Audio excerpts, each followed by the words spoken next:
Now, when we talk about immune system, given that we are passing through the corona pandemic time, the immune system is becoming all the more important to understand and to analyze that how the immune system works.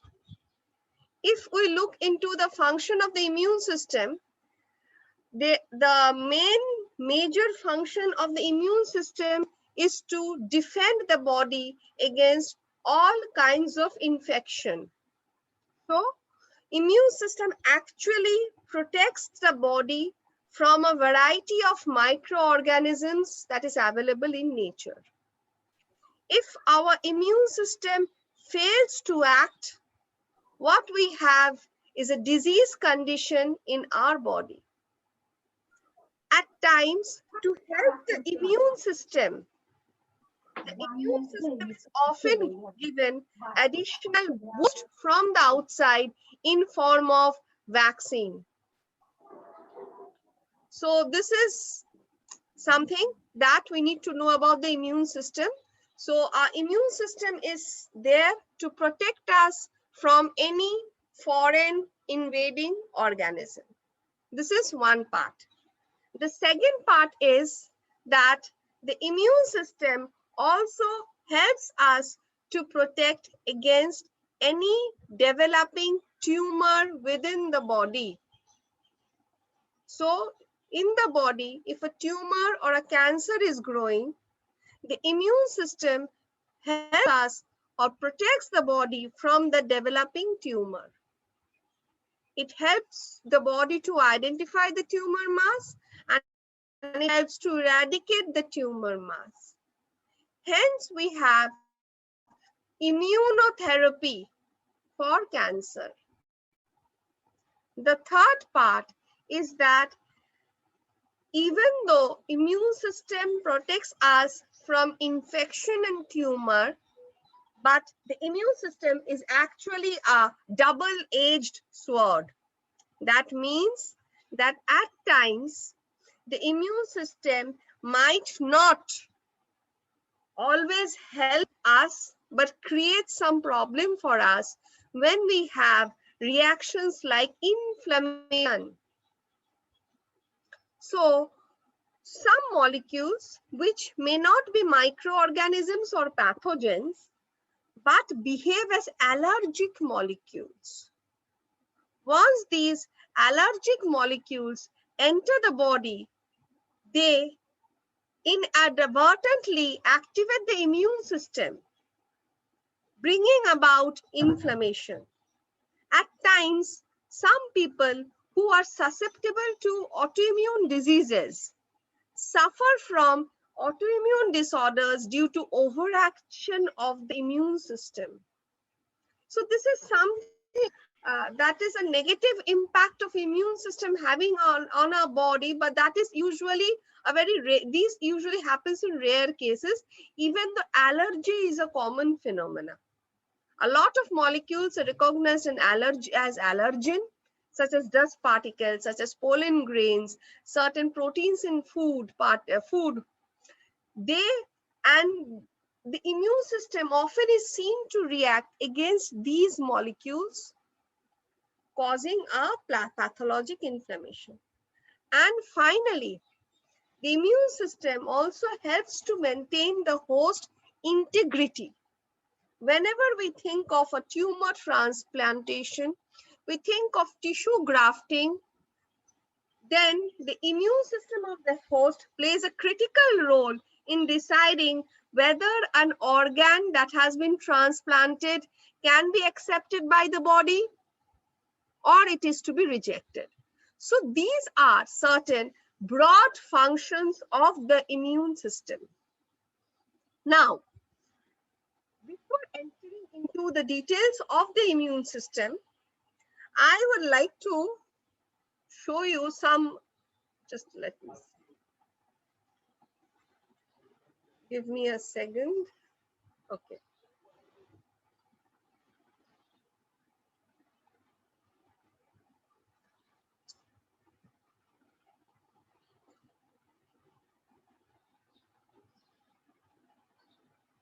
So these are the various Nobels that came to these scientists as per their work in immunology.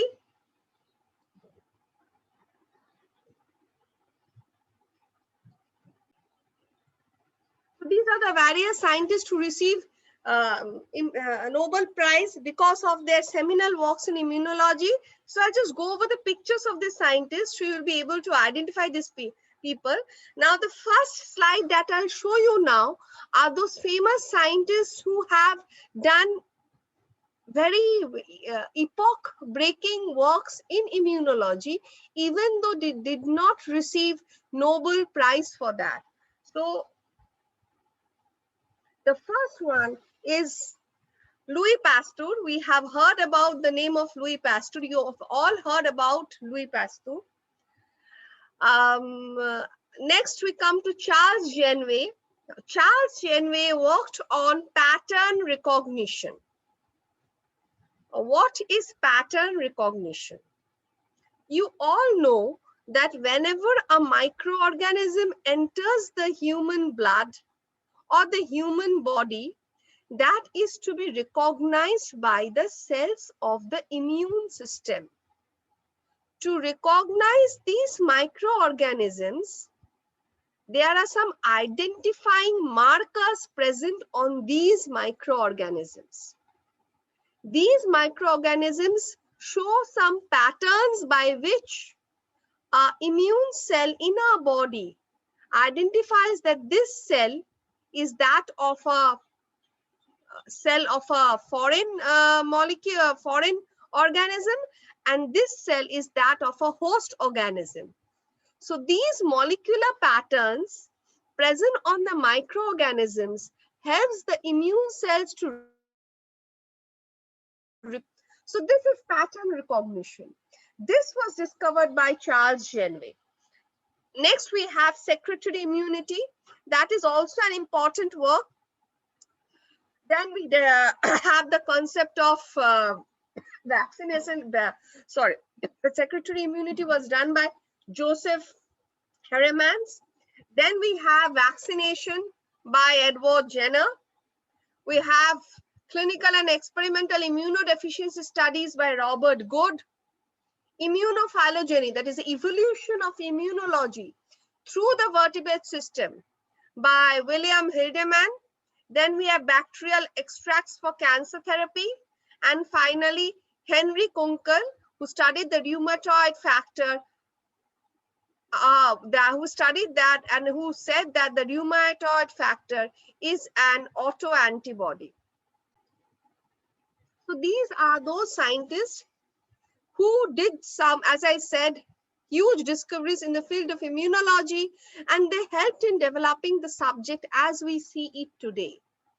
Now let us move on to the scientists who indeed received the Nobel Prize for their various works on immunology. And we start with, we start with Emil von Behring, who received the Nobel in 1901. He received the Nobel for his discovery of serum antitoxins or antibodies and serum therapy and its application of diphtheria. Next, we have Robert Koch. Robert Koch received the Nobel Prize in 1905. He received the prize for his investigation and discoveries in regard to tuberculosis. In fact, Koch developed tuberculin reactivity tests that were later important for the understanding of our current concept of cellular immunity. Third, we have in 1908, this is Richet. Sorry, we have Paul Ehrlich here. 1908, this is Paul Ehrlich. So in 1908, as you can see, Paul Ehrlich received the Nobel for early understanding of immunity. Next, you will be studying this complement system. I'll not be dealing with the topic.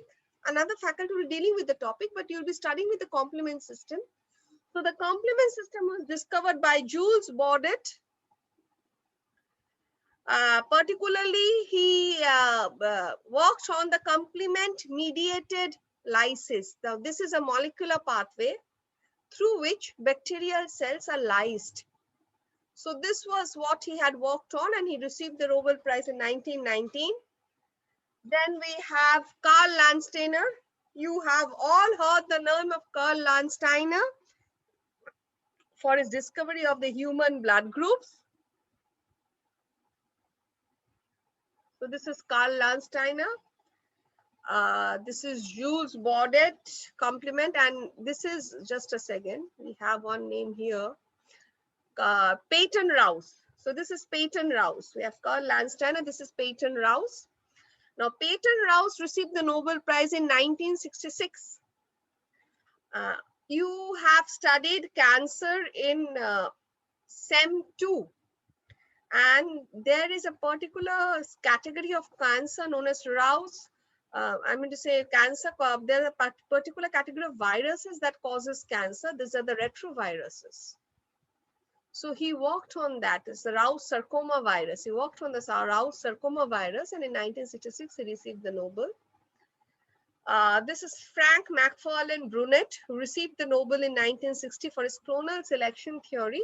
When I'll be doing this T lymphocytes, I'll explain this clonal selection theory. Then we have immunological tolerance developed by Medawar in 1960. He received the Nobel. Then we have Rosalind Yellow for the development of radioimmunoassay for peptide hormones, received Nobel in 1977. Then we have Susumu Tonegawa for his work on the immunoglobulin genes and the mechanism by which antibody diversity is generated. So that was in 1987. Then we have George Snell. As you can see, he received the Nobel Prize for the MHC complex. So when I'll be doing that antigen processing, I'll talk about the MHC complex.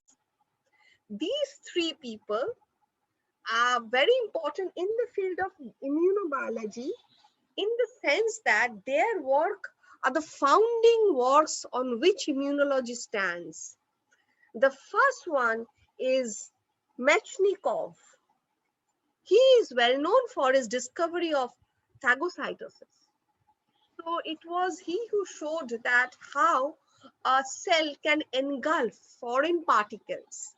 Some of the immune cells of our body are capable of engulfing foreign particles. So Mechnikov was the one to actually experimentally prove that indeed the phenomena of phagocytosis occurs and how it occurs. So this is Mechnikov.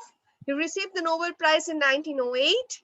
And then we have these two famous scientists, Porter and Edelman. So this is Edelman and this is Porter, who received the Nobel Prize in 1972 for the antibody structure. That is a very important portion of immunology, because once the antibody structure became known, it became easier for the scientists to understand that how antibodies recognize antigens, how antibodies, such huge variety of antibodies are generated for different category of epitopes. We have some more scientists working in this. We have Bernaserov, who studied the genetic control of immune response, Nobel 1980. Now, Kohler and Maidstone developed one very famous immunological technique, which was the hybridoma and the production of monoclonal antibodies. Nobel went in 1984. Then we have Journey receiving Nobel in 1984 for lymphocyte specificity. Then we have Montalcini and Cohen receiving the Nobel in 1986 for their studies in growth factors.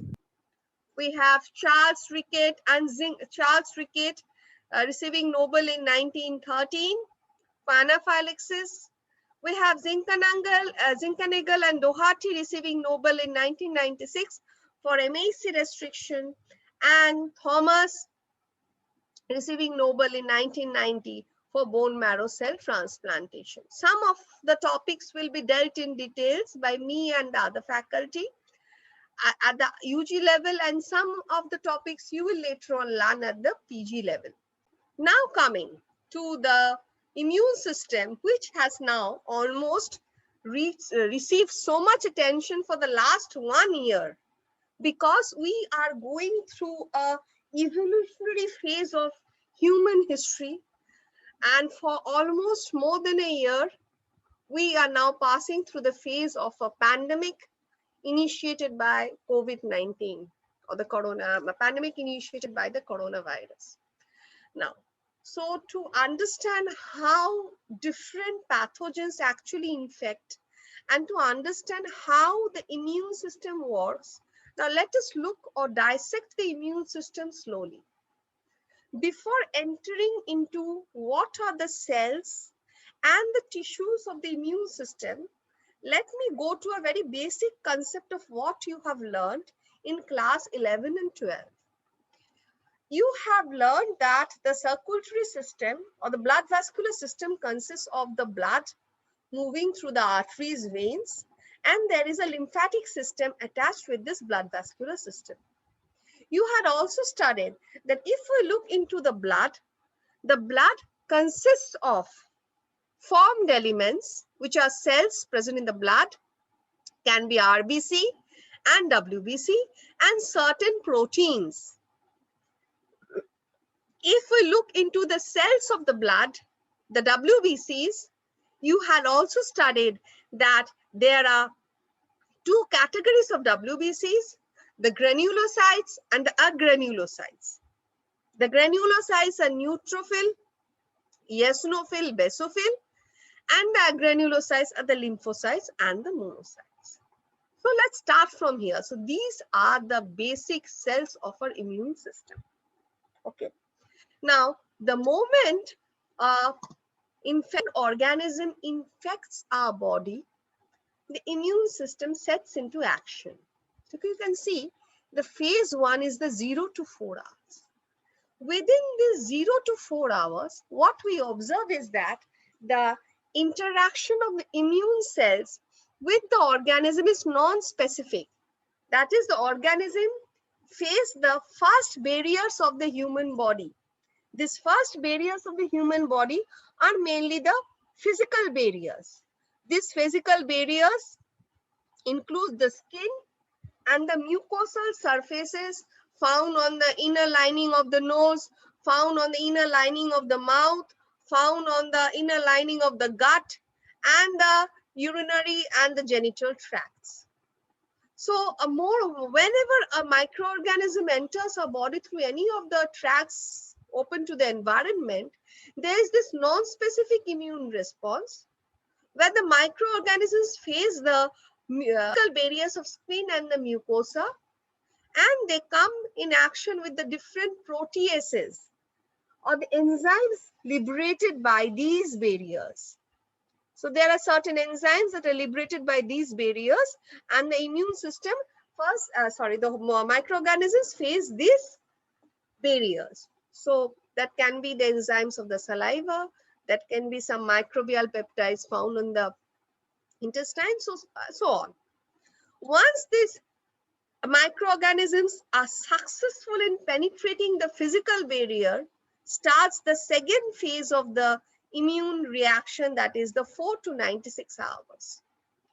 In the 4 to 96 hours, you can see that innate immunity strengthens. Now the cells of the innate immunity start working. They start recognizing the microbes, and thereby they start interacting with the microbes. The most important cells of the innate immune system are the phagocytes. Phagocytes are cells which are capable of engulfing any foreign organism. So the phagocytes includes the neutrophils can undergo phagocytosis. It includes the monocytes.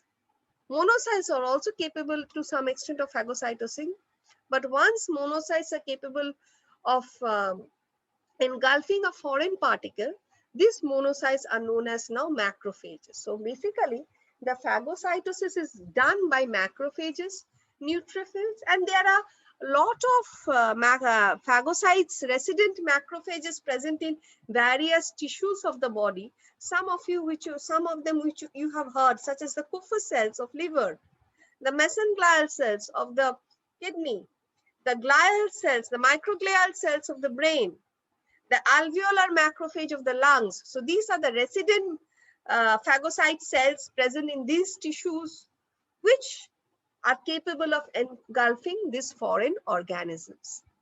So the second phase is for 4 to 96 hours, when these cells, the innate cells, I must say the cells of the innate immunity, are capable of engulfing these foreign particles.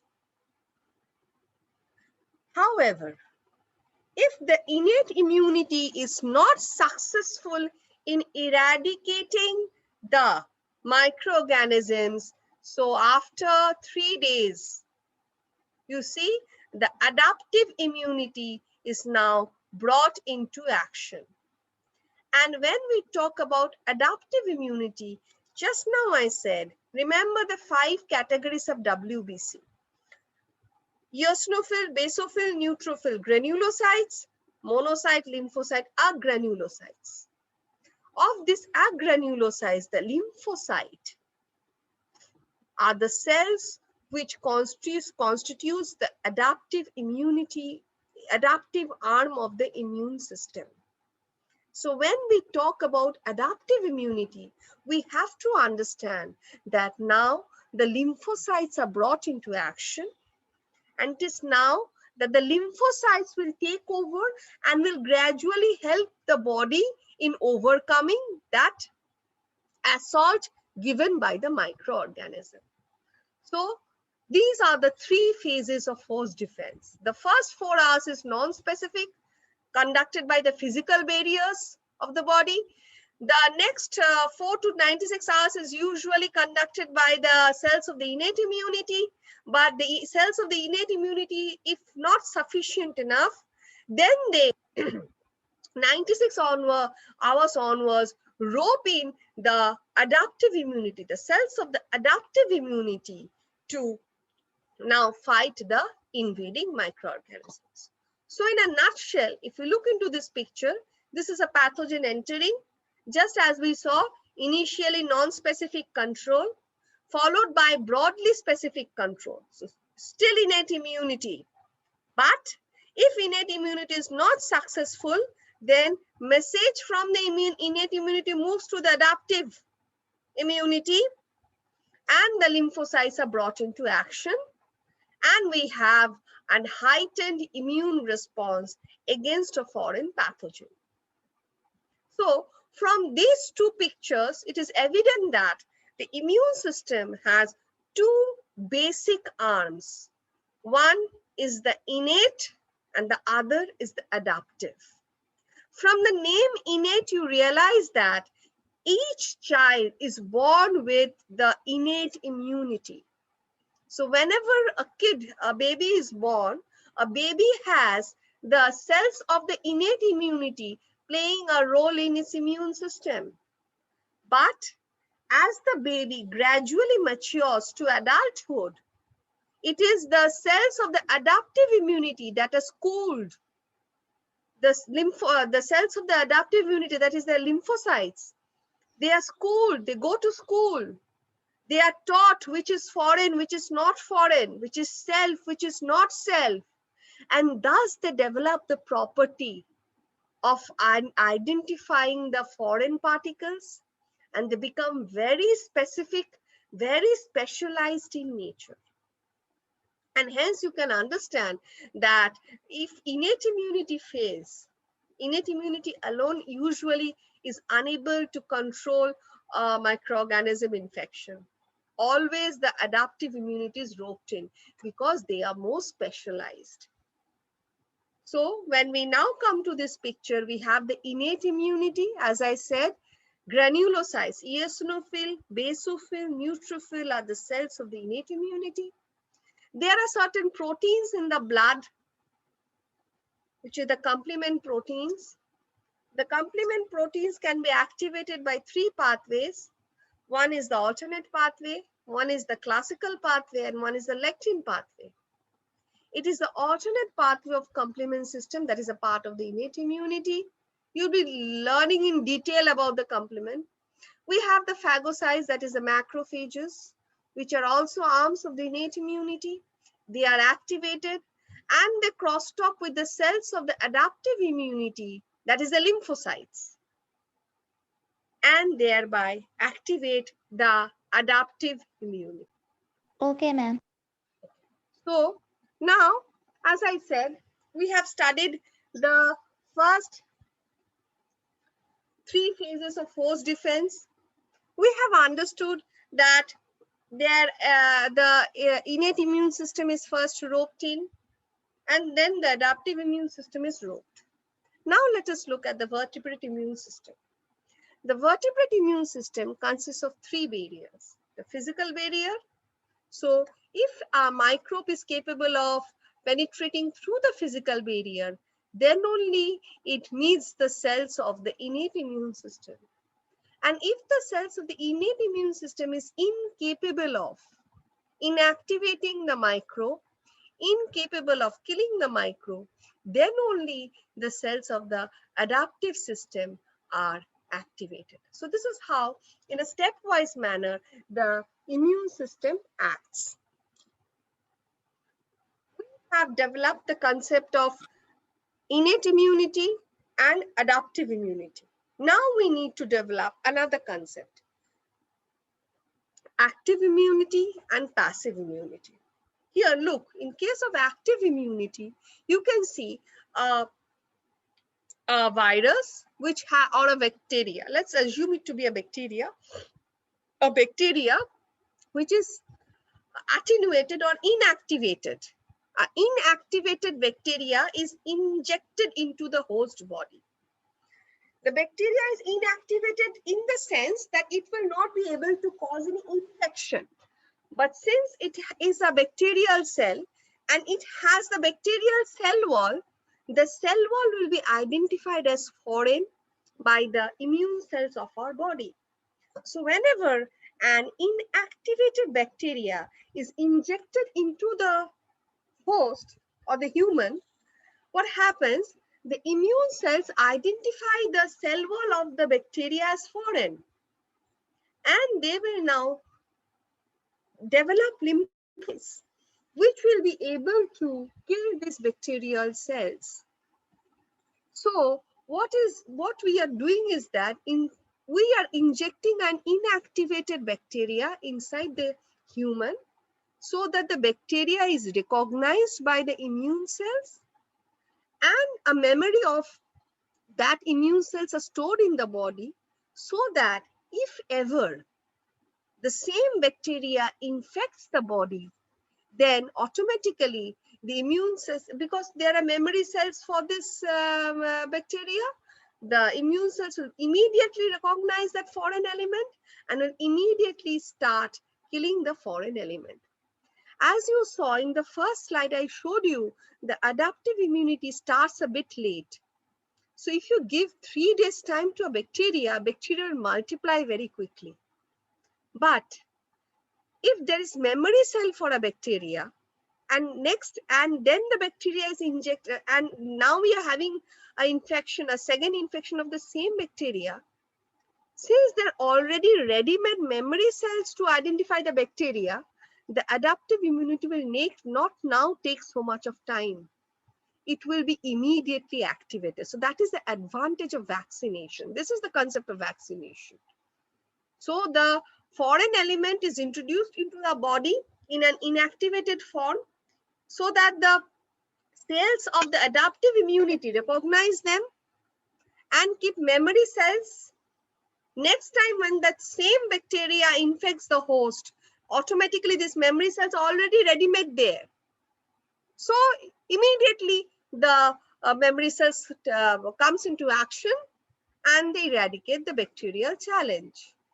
So what we have is that these cells, in case of active immunity, the adaptive immune cells become specific for the bacterial cells, And yes, in case of active immunity, a memory is generated for the for this bacterial infection.